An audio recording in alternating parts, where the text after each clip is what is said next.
আপনি বাংলাদেশের জন্য বা আপনার পরবর্তী লক্ষ্যগুলি কি সারা পৃথিবীর জন্য? আপনি তো শুধু বাংলাদেশ নিয়ে ভাবেন না যে আপনি আসলে কি করতে চান বা কেমন দুনিয়া চান বা কেমন বাংলাদেশ চান সেটা আপনার কি লক্ষ্য এই মুহূর্তে? ওই যে বললাম যে এটাই এটাই হলো আমাদের স্বপ্নের বীজতলা, যে বলছি আমাদের স্বপ্নগুলো একটা একটা দাসে একটা নতুন আইডিয়া আসে, সেটা একটা হুম, বীজতলা। এটা আমরা ট্রাই করে দেখি, এটা ছোট আকারে করি, এটা সফল হলে আর একটু বড় আকারে করি। এটা বাংলাদেশি করে একবার সফল হলে সারা দুনিয়া এটা লুফে নেয় দেওয়ার হুম, জন্য। সারা দুনিয়ার লোক এখানে আসে, আমাদের লোককে নিয়ে যায়, সেভাবে কাজকর্ম করছি। এটা আমরা একটা এই থাকছি বাংলাদেশে, করছি বাংলাদেশে, কিন্তু সারা দুনিয়ার লক্ষ্য আমাদের দিকে। আমরা কি করছি, কি চিন্তা করছি, কিভাবে এগুলো আহ, পরিচালনা করছি। এবং তার মধ্যে ব্যাখ্যা হিসেবে যেটা আমরা বারবার বলছি, আমরা একটা নতুন পৃথিবী গড়তে চাই। সেই পৃথিবী হবে ৩ শূন্যের পৃথিবী। এটাও বহুবার বলা হয়েছে, তার উপরে হুম, বই লিখেছে ৩ শূন্যের পৃথিবী কি হবে, যে জিরো কার্বন এমিশন। যেহেতু পৃথিবী ধ্বংস হয়ে যাবে এই গ্লোবাল ওয়ার্মিং এর কারণে, একে রক্ষা করতে হলে আমাদের জিরো কার্বন এমিশন অ্যাচিভ করতে হবে। কাজে এটা এমন বিশ্ব আমাদের গড়তে হবে যেটা জিরো কার্বন এমিশনের বিশ্ব হবে। Zero wealth concentration. আমরা উন্নয়ন উন্নয়ন বলছি, যে উন্নয়নের সফলতা কোটি প্রত্যেক মানুষের কাছে যায়। এটা শুধু বাংলাদেশে না, সারা পৃথিবীর এই অবস্থা, যে টাকার সমস্ত টাকা কোটি প্রত্যেক মানুষের কাছে চলে যায়। দুনিয়ার যত সম্পদ আছে এই মুহূর্তে, তার 90% যে সম্পদ, এটা হয়তো 5% লোকের কাছে। কাজে 90% 5% লোকের কাছে রয়ে গেল। এবং আগামী দিনে এটার পরিবর্তন অন্যভাবে, নাইনটি হুম, পার্সেন্টের জায়গায় এটা 95% হয়ে যাবে, ওই 5%-এর জায়গায় এটা 3% হয়ে যাবে। অর্থাৎ লোকের সংখ্যা কমে যাবে, হুম। সম্পদের পরিমাণ তাদের কাছে অনেক বেড়ে যাবে। এটি হলো বর্তমান অর্থনীতির কাঠামো। আমরা বলছি যে এটা, এই কাঠামো যতদিন থাকবে এই পৃথিবী টিকতে পারবে না। আর হলো জিরো আনএমপ্লয়মেন্ট। বিশেষ করে আমরা যেটা জোর দিয়ে বলি সেটা হলো যে এই যে আর্টিফিশিয়াল ইন্টেলিজেন্স, এটা পৃথিবীকে ধ্বংস করে দেবে। কাজে তার আগে আমাদেরকে ঠিক করতে হবে টেকনোলজিকে আমরা কতদূর নিয়ে যাবো, কোথায় সীমারেখা টানবো, এটা ঠিক করতে হবে। সেই পৃথিবীর নাম দিয়েছি আমরা ৩ শূন্যের পৃথিবী, ৩-0 ওয়ার্ল্ড। এই আমরা একটা পৃথিবী গড়তে চাই যেখানে এই যে zero wealth concentration, zero unemployment এবং জিরো ওয়েলথ আর্টিফিশিয়াল সরি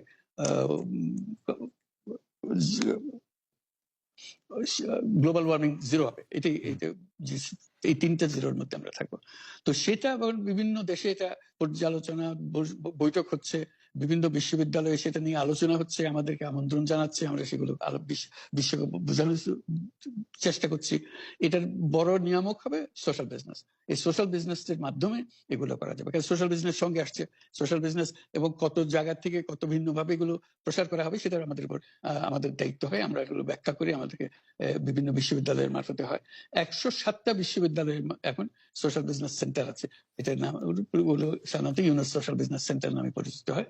নিত্য নতুন বিশ্ববিদ্যালয়ের হুম, সঙ্গে যুক্ত হচ্ছে। সর্বশেষ যেটা কিছুদিন আগে আমরা পত্রিকায় দিয়েছিলাম, যে finance university of hmm, Russia, finance university Moscow, তারা বলছে যে আমরা এখানে ইউনুস সোশ্যাল বিজনেস সেন্টার করব, এবং আপনাকে একটা দায়িত্ব দিব, একটা ইন্টারন্যাশনাল অ্যাডভাইজারি কমিটি আমাদেরকে বানিয়ে দেবেন, এবং আপনি সারাক্ষণ এটা তদারকি করবেন। সেটা এই সপ্তাহের মধ্যে আরেকটা বৈঠক হবে, তাদের সঙ্গে জুম মিটিং হবে, যে তারা অগ্রসর হচ্ছে। অর্থাৎ এটার গতি শুধু সীমাবদ্ধ কোনো বিশেষ ধরনের কাজে না। চায়না এটার একটা অগ্রগামী দেশ, যেটাতে সোশ্যাল বিজনেস নিয়ে তারা বহু পরিমাণ মনোযোগ দিচ্ছে। কাজে এইটা দুনিয়ার ডানে বাঁয়ে উত্তর দক্ষিণে সবার কাছে আছে। কাজে সেটাকে আমরা তুলে ধরছি। এটার আমাদের বড় বক্তব্যটা হলো যে বর্তমান যে কাঠামোর উপরে বিশ্ব পরিচালনা হচ্ছে, সেই কাঠামো, সেই বিশ্ব, এটা আত্মঘাতী একটা বিশ্ব। এটা নিজেকে বিলুপ্ত করা ছাড়া এটার কোনো গতি নেই, যে পদ্ধতি আমরা এগোচ্ছি। কাজে এই বিলুপ্ত হওয়ার আগে যদি আমরা নতুন কাঠামো করতে পারি, নতুন সভ্যতা গড়ে তোলা, এই নতুন সভ্যতা গড়ে তোলার জন্য এই সমস্ত আয়োজন হচ্ছে। সেই কারণেই এই পৃথিবীর এত ইন্টারেস্ট দেখছেন, যে হুম, আলোচনা দেখছেন, যে তারাও হুম। অনুভব করে যে এটার একটা রাস্তা বের করতে হবে। আমরা একটা রাইট। রাস্তা বের করেছি, এটা এটা তাদের কাছে সম্পূর্ণ মনে হচ্ছে নাকি আরো এডিশন দরকার হবে, কিন্তু তারা এটার মধ্যে জড়িত হতে চায়, তারা করছে। তার সঙ্গে আমরা ৩-0 ক্লাব, আমরা বলছি যে এটা শুধু মুখে কথা বললে হবে না, এটা কার্যে পরিণত করতে হবে।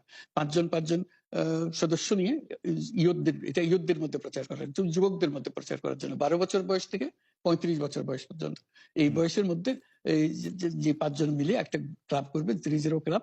তাদের অঙ্গীকার হবে, আমি ব্যক্তিগতভাবে কার্বন এমিশন জিরো করব, আমি ব্যক্তিগতভাবে ওয়েলথ কনসেন্ট্রেশনকে বন্ধ করব, আমি ব্যক্তিগতভাবে আনএমপ্লয়মেন্টকে বন্ধ করব। এটা ব্যক্তিগত, আমি এমন কিছু কাজ করব না যাতে এগুলো প্রসারিত হওয়ার সুযোগ পায়। কাজে 5 জনে প্রত্যেকে এটা যখন সফল করবে তাদেরকে বলা হবে 30%। এই 5 জন যদি 30% হতে পারে এবং আরো ক্লাব যদি 30% সৃষ্টি করতে পারে, আমাদের বক্তব্য হলো তাহলে আমরা 30 বিশ্ব গড়তে পারবো। কারণ পুরো জিনিসটা সৃষ্টি করছি আমরা নিজেরাই ব্যক্তিগতভাবে। এই যে ওয়েস্ট, আমরা এই যে ওয়েস্ট, প্রচুর ওয়েস্ট, আমরা বর্জ্য, এই বর্জ্যতেই আমরা শেষ হয়ে যাবো। কাজে আমি বর্জ্যের প্রথম, আমি যদি 30 ক্লাব করি, প্রথম কাজ হলো আমি যে জিনিস আমার দরকার নেই সেই জিনিস আমি কিনবো না। কারণ কিনলে এটা ফেলে দিতে হবে, এক সময় না এক সময় ফেলতে হবে, বর্জ্য প্রতিষ্ঠা। কাজে বর্জ্যকে পরিত্যাগ করার জন্য আমাকে প্রস্তুতি নিতে হবে। যদি আমার নেহাত দরকারই হয় তাহলে আমাকে সেটা সীমিত করতে হবে, রিডিউসে, তারপরে হলো রিইউজে, আবার নতুন করে ব্যবহার করে থাকে, নতুন ভঙ্গিতে আসো। তারপরে হলো যে রিসাইকেলিং, আবার এটাকে কাজের মধ্যে লাগিয়ে দিল। এইগুলো প্র্যাকটিস করতে হবে। এই যে প্রত্যেক যুবক তরুণরা এগিয়ে আসছে, কাজে শিক্ষা ব্যবস্থার মধ্যে একটা বড় পরিবর্তন আনতে হবে। যেহেতু আমরা বলছি যে চাকরি করা মানুষের ভবিষ্যৎ না, চাকরি করার জন্য মানুষের জন্ম হয় নাই, এটা আমাদের একটা ফান্ডামেন্টাল জিনিস। আমরা এটা হলো যে আমরা সবাই, আমরা এন্টারপ্রেনিয়ার, আমরা উদ্যোক্তা, আমাদের জন্ম হয়েছে উদ্যোক্তা হিসেবে, কিন্তু আমরা জোর করে শিখাচ্ছি তোমাকে ভালো করে লেখাপড়া করো, তোমার চাকরি করতে হবে।